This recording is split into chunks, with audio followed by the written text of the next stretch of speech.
Happy Thursday, guys. I hope everyone is ready for an amazing day. You have gotten up and had some breakfast and you're ready to rock and roll. So I have a book that I want to share with you today. It's called The View at the Zoo, another zoo book, but I want you to focus on something in particular with this book.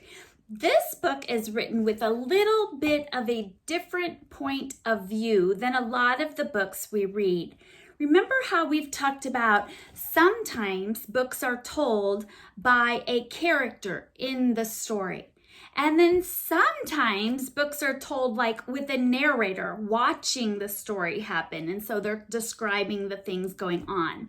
This book, I really want you to focus on the point of view. Who is telling us this story? It's a little different, and I think you're going to like it. So let me read it to you.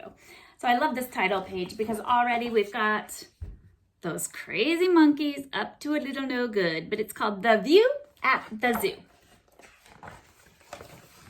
And here is our poor little zookeeper with all the food, trying to get his hat back. Somebody's being ornery. Here we go. Rise and shine. Attention, please. Monkeys, get down from those trees. Uh-oh. He's got a big job. He's got to get all these animals ready. Wake your cubs up, Mrs. Bear. Mr. Lion, comb that hair. Does that sound like something your mom or dad says to you in the morning? Comb your hair, you look crazy. Elephant, please wipe your nose. Pink flamingos, on your toes. They all want to look their best. Wonder what's happening. Why do they need to be fancy up? All giraffes, please stand up straight. That's more like it. You look great. Those are some long necks. All is ready. Come on in. Let the day of fun begin. Oh, don't you wish we could go into the zoo right now? Everybody's walking in. They're super excited.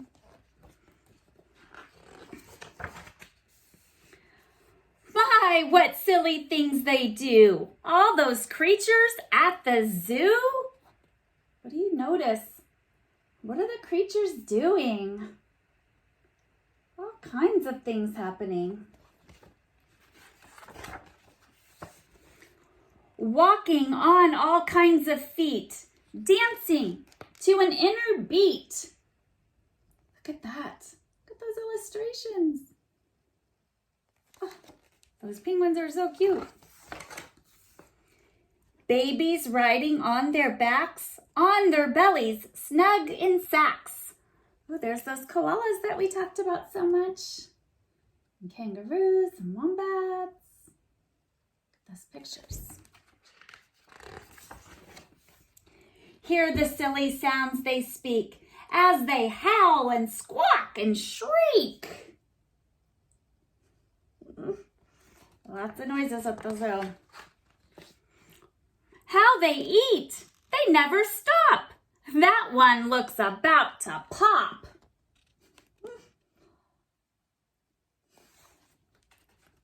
That zookeeper's a busy guy. See them prance and primp and preen, trying to stay neat and clean. Have you thought about who's talking?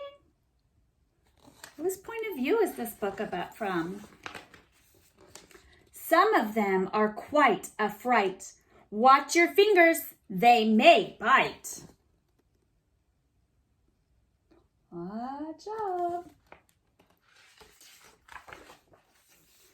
Sun is setting in the sky. Everybody say goodbye. Please go home so we can sleep. Time for us to count our sheep. What? Who's talking in this book? Phew! They're leaving. Off they go. They all put on quite a show. What a hoot! Folks have no clue. the view that we have at the zoo. So, who was watching the creatures at the zoo? The end. So a lot of times when we read zoo books, it's about people seeing the different things the animals are doing and the sounds that the animals are making. But this time, it was the animals describing the creatures, which were the people, and all the things they were doing.